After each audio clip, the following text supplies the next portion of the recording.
of the Holy Quran. It's a mixture of Quran and Hadith. So it has everything in one book. Yeah, go ahead. Yes, go ahead, my dear brother. Yes. And so the followers,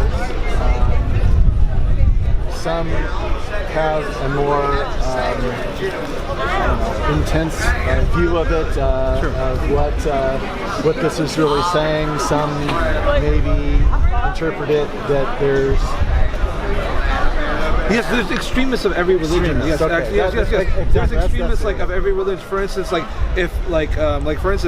imagine I give you an example of Christianity, right? We can't say the Crusaders represent Christianity, correct? Absolutely. What about the KKK? Can we say the KKK represent Christianity? Absolutely not. So same thing as Muslims. All the extremist stuff that you do see on television, it does not represent Islam. You have to understand. This is the only book the American government does not want you to read, and there's a reason behind it, because it gives you the secrets behind the baking industry, the alcohol industry, the pork industry. It exposes all the lies of the very common beliefs that people have. For instance, like it tells you in this book that if you get involved with the bank, that they're trying to enslave you. These mortgages that people are trying to get, that they're handing out for free, is actually a form of slavery. But this book warns you of that, so you don't get enslaved before it happens to you. And this is why they're spending so much money to keep people away from this book at all costs. You know, it's like the magician's trick. Look one way while something else is happening. Right. So it's very simple, my dear. Yes. Look at what's behind them. Yeah, absolutely. Yeah. But yeah, if you have any questions, yes. Excuse me for just a second. Yes, sir, brother. I need your number. Yes, sir. And because I just opened up a People leaving their countries that they were in, if they're wanting to go to a Western country, why is that? So what's the question? So there's Muslims are going to Western countries, Sure. and then perhaps taking over a neighborhood and want to practice Sharia law, and that. So why are they leaving the countries they were from if they want to just? Why are they want to practice? So the rule is if you go to a country, you have to follow that laws in the country. So you cannot bring your own laws into another country. So anyone that does do that's not acceptable. But for instance, there's only a few countries in the world that actually practice Sharia law, and those countries have the least murders, the least deaths, the least theft, the least crimes out of all countries. For instance, if you go to a country like Saudi Arabia, right? I could walk around. You see, this is an $80,000 watch, right? Nobody will touch me whatsoever, right? I could lay down with $1 million around me. I could have I'll have a gold brick right in front of my house, and nobody will touch it because they know the rules are absolutely fierce if you get caught, right? And that's why it prevents. It's all prevention. The reason why it's so extreme, it prevents crimes from happening. For instance, like in America, you could steal almost $1,000 worth right now, and you get to walk away. And you can walk away, right? So that's why people get away with it. God's law is there for a reason, to stop prevention instead of, afterwards, punishing them afterwards. So it prevents things, and also, for instance, like if you steal like grand theft, right? The punishment is to chop off your left arm. So imagine you see someone with no left hand, you already know they're a thief. For the rest of their life, they'll be labeled a thief. So they're gonna second, twice, triple think before they do anything. So there's wisdom behind everything we're doing. But it's just important for us to be open-minded, to understand what is the reasoning behind everything, because everything that Almighty God says and does is for a purpose and for a reason. Yes. Yeah, dude, ask me any questions, dude. There's no questions off limits. There's no questions. Controversial, not controversial. I love all that stuff, dude. And don't worry, ignore him. Hey, ignore him. Yeah, ignore him. Get out of here. I'm the main guy. Yeah. He's fine. Yeah. So, because I know you guys are friends and stuff, so don't feel like there's any wrong questions. Well, no, we just met. We just met over here. Oh, okay, cool. So he happened to ask me about my brother, and he didn't know that was my brother. Oh, okay, I thought you guys are friends or something. No. Okay. So then I was just explaining what my brother just did, riding his bike from Chicago to here. Okay. Questions. I know you have some good questions. I understand the news is manipulative. Yeah, absolutely. And you don't always get the truth of really what's going on. Of course. But there's a lot of stories about Muslims that have taken over neighborhoods in London, for instance. Sure.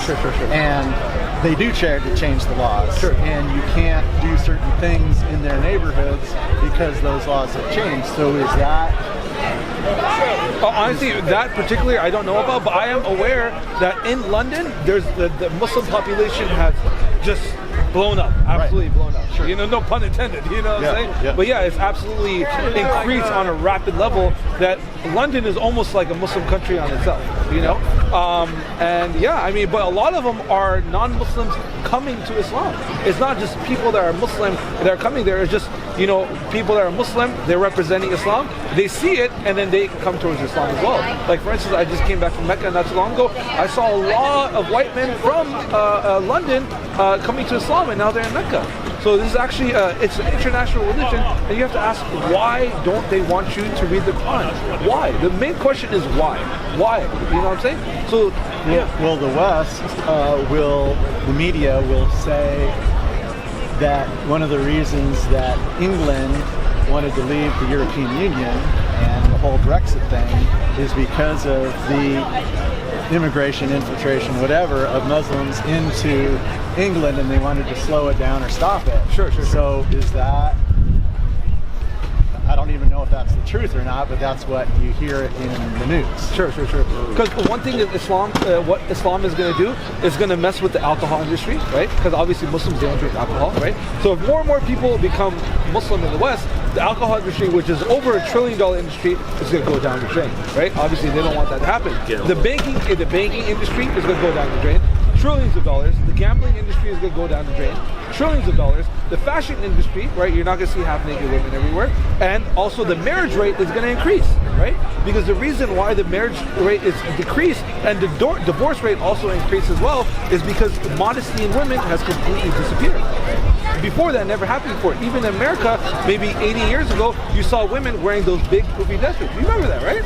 You remember those times? I wasn't around then. Yeah, but you're aware of that, right? And that's why in this new generation, marriage is almost, people don't even want to get married anymore. It's a generation, like they call it the fatherless America, where most families in America, they don't have fathers, and it just, you know, it's just a lot of women raising children, you know, and obviously a two-parent household is required in order for you to raise children successfully. I agree. Yeah.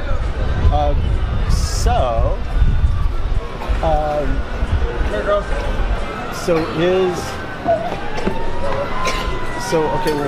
why in the faith are, I would consider women suppressed? So why? No. So actually, no, that's beautiful. So yeah, go ahead, ask the question. Go ahead. Okay, so they seem to like not being able to be educated, not being able to go out with a friend, be seen with a male. Sure.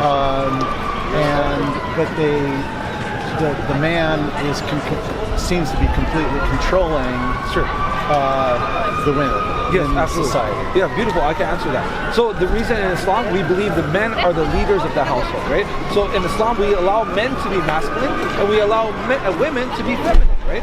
So in Islam, the women are just for you. They don't have like 10, 18, 30 partners before they get married. They are taught to be wives and they're taught to be mothers. So in Islam, that's what we teach our women, is to be wives and to be mothers. This is the most important job that we are taught to our women, right? In order to, because that's obviously one of the main jobs the woman could do that the man can't do, is reproduce, right? So if a woman is spending more time in school, she's more time in business education, there's less children being born. And who would want that? Would Almighty God want that, or would the devil want that?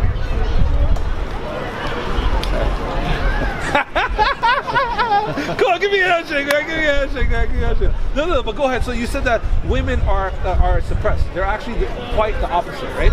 So it is, in Islam, the women are in control of their beauty. They're 100% in control of their beauty. So only whoever they allow to see their beauty, they can see their beauty. For instance, if a woman is walking around over here, right, and she's wearing, half naked, just like most of the women are over here, right? Imagine she doesn't want me to look at her. There's nothing she could do to stop me. I could stare at her, take pictures of her, fantasize about her all night, and there's nothing she could do to stop me, right? So I would say that the women over here are actually suppressed. If you look at the statistics, in America, 80% of the women in the West are on antidepressants, and they're not happy whatsoever. Almost like there's a huge population of women that are never going to get married because they're too busy too busy chasing careers and chasing money, right? And guess what? And now at the age of 35, that's when they want to have families. But guess what? They lost probably 90% of their eggs, so they no longer are able to have children, and now those same men don't want to marry them. Okay, I'm not familiar with that. Yeah, yeah. Okay, whatever. So like if you look at the statistics in the West, 80% of women are on antidepressants. They're actually extremely unhappy. So if you look at the statistics, they're extremely unhappy because women, they need either a father or a husband in order to be their leader. Because women are not leaders; they are followers, right? So we believe that men are the leaders of women. So we're created to protect and provide for our women. Actually, woman is more respected when she. I've been married for 37 years. Sure.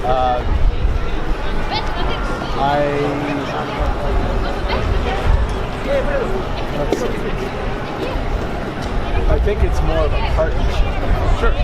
I'm leading. Yes, I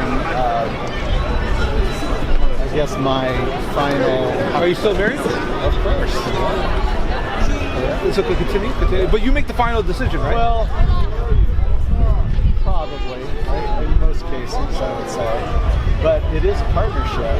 My wife's educated. Sure. She has a bachelor's degree and 2 masters. She's been in the workforce. Beautiful. And I've had a business for 35 years. And we've grown together. We've raised 4 children. And adopted 3 of them. And so I guess I'm questioning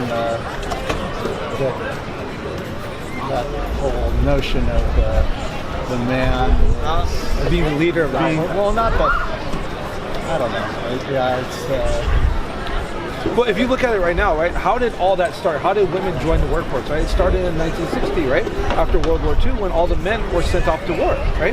So all the men were sent off to war, and then women were forced to work in the factories, right? And that was the first time the children were left alone. And where did the children go? They went to school institutions. This is the first time the children left their mothers ever. Before, the children were always known to be close to their mothers, right? And now we see a society of children that disrespect their parents. We see a society of children that do not love their parents or care for their parents whatsoever. As soon as you're 18, you're out of the house. This never occurred before. Before, the family unit was extremely powerful. And in order to control people, you must divide and conquer them. So this is a way to divide and conquer them. So when the men were off to war, that's when they got the women in the factories, right? And now the children are in institutions being taught by the government. And whatever the government wants to teach them is whatever they learn. And now, obviously, we see society now, what has it led to? Now men are more feminine, right? And women are more masculine. And when that happens, you see the degradation of society. Everything gets flipped upside down. Well, that's the whole woke notion in today's environment right now. And you're seeing it right now. There's not many masculine men anymore. There's many feminine men and there's many masculine women. But as you know, a masculine woman does not respect the feminine men. They're the ones who call all the orders, and a woman that has to call the shots, she does not respect that man whatsoever. Right. She respects a man that leads her. Yeah. Yes. That's how I feel with my wife. Yeah, absolutely. Because her boyfriend at the time was. Yeah, he probably didn't have the ability to lead, didn't have the ability to provide or protect her. Yeah. So that's why, you were, that's why she chose you. Absolutely. All right. Well, I will do some reading. Yes, sir. Very good. Hey, do you have any more questions? Not right now. Okay. Sounds good. I think we're good. All right, sounds good. Well, it was a pleasure, my dear. Right, nice to meet you. My name is Wahab. What was your name again? Dave. Dave. Okay, beautiful. Beautiful, Dave. Nice to meet you, man. All right. As long as you're open-minded, dude, take a read. This is the most read book in the world today. So go ahead and give it a read, and I'm pretty sure you're going to be absolutely fascinated with what you find out. تكاد تميز من الغيظ كلما ألقي فيها فوج سألهم خزنتها ألم يأتكم نذير قالوا بلى قد جاءنا نذير فكذبنا وقلنا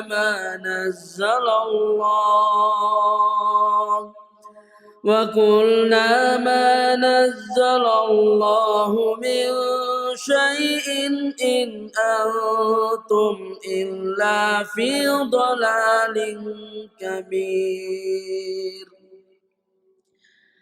وقالوا لو كنا نسمع أو نعقل ما كنا في أصحاب السعير فاعترفوا بذنبهم فسحقا لأصحاب السعير